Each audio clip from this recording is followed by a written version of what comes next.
Well, first of all, I want to compliment CSU Pueblo. They did a tremendous job hosting this tournament. These regional tournaments, they don't just throw themselves together. They take a lot of work and a lot of people. And so I want to thank them first because I think that they put on a class act, and everybody here really did a nice job running the tournament. And I just was really impressed, and we were certainly glad to be here. When you have a team as good as we are, and we don't play up to our potential, that falls on the head coach's shoulders. And I didn't have our team ready to play today, and I feel bad about that. I'll get better as a coach, and I'll improve, and I'll figure out a way to have our team ready to play because our team is certainly talented enough to win a game like this, and certainly talented enough to go to the Elite Eight. But for whatever reason, coming out of the locker room, we were not ready to play. And no matter what you say or what anybody says, that falls on the head coach's shoulders, and I'll take it because that's where it needs to fall. This team has been phenomenal all year. This team has been fantastic. We don't really, if you look at the season as a whole, we don't really have a whole lot to be sad about. We won 26 games. We're the Lone Star Conference champions. We went to the Sweet 16 for the first time in school history.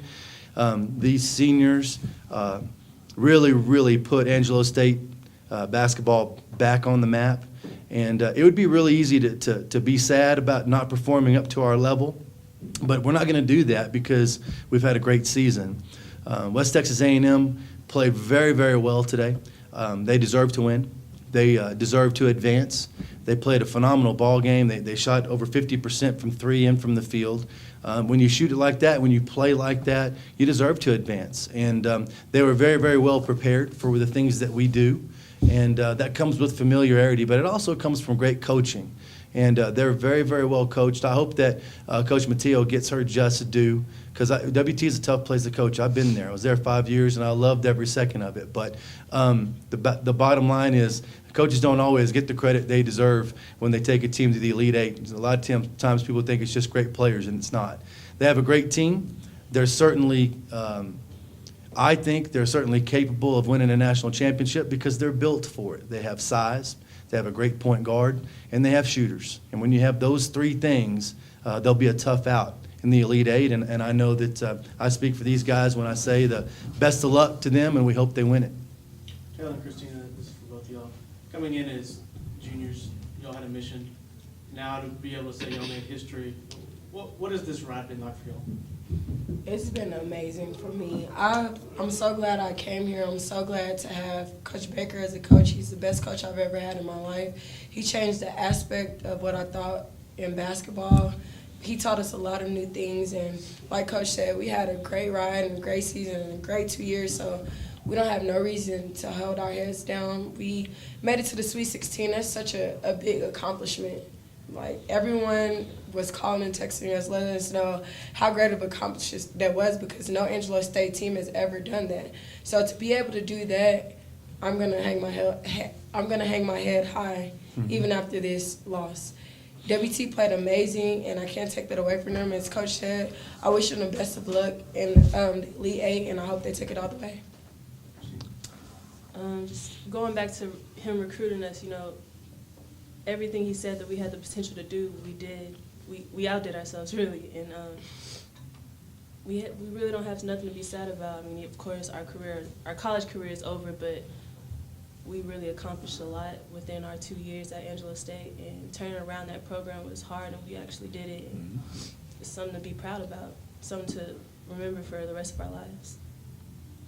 What was different this game, Coach? Oh, gosh. Well, the difference was the first 10 minutes, 6 minutes of the game. That was the difference. We just didn't come out of the locker room ready, and I wish we would have. I think it would have been a better game. I really I don't really get sad over the loss because losses happen in this profession. I get sad that I don't get to coach these guys anymore. You can tell just in this press conference how awesome they are. So, they deserve to win today. They played better. In the NCAA tournament, it's not about your body of work. Your body of work just gets you in the door. Once you get in the door, then it's who plays best on that night. And, we played them 4 times this year, and we split. That's great and everything, but they beat us on a night where it kind of matters in terms of advancement. So they deserve it. they won it fair and square, and they get to advance, and good for them. We're pulling for them now. You're building steps here, though. I mean, you know, great players, great team, fun to watch. And you're building steps. Talk about that. Just, you know, first Sweet 16 in school history. Yeah, you know, the reason why these two brought that up is because what we talk about a lot is they came to Angelo State at a time when there was not a whole lot of reasons to come in terms of women's basketball. And the program was not in real good shape at that time. And thank goodness that they trusted us and came. And like you said, they put some building blocks down now that maybe we can recruit some players that are similar to these guys, and maybe we can build our way back to get back to this point. But it starts with our seniors. They deserve all the pats on the back you can give them, because they did a good job of putting us in the right direction. Coach, what is that senior group? I know we talked about it and kind of what they've done, but the foundation that they've laid for these underclassmen, how much does those underclassmen looked up to them? Well, I think they do a lot. You know, kids don't often admit that, but they do in their play sometimes, like in practice and stuff. When these guys set the tone in practice, the younger ones will raise their level, and they'd better because they have set a very high bar, and their underclassmen had better figure it out to get to play to that standard. So it's a nice problem to have. It's one certainly that I'm proud of as a coach, because these guys, they could have come anywhere. They could have gone any school they wanted to, and they came to Angelo State, and I'm really, really proud of that.